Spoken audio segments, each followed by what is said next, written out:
Mehribonlik nima san uchun? Kattalarga yordam berish, ishlarini qilish. Oilaga qarashyapsanmi? Nima qilishyapsan oilaga?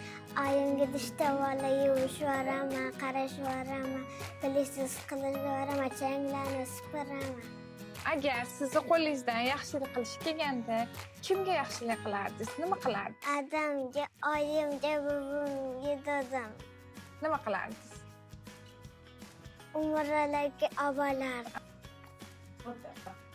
Как ты думаешь, какой добрый человек? Подарки-da. Ами qo'yadi. Животный ko'rdi. Odamlarga ro'zada yordam berish kerak. Qanaqa yordam bersa bo'ladi? Magazinga chiqib kelish kerak. Ko'p duolar qilishadi, kitoblar o'qitishadi. Odamlarga yordam berishadi. Hamma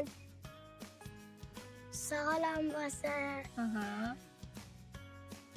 baxtli bo'lsa, pullar ko'p bo'lsa, холодильникlarda ko'p narsalar bo'lsa.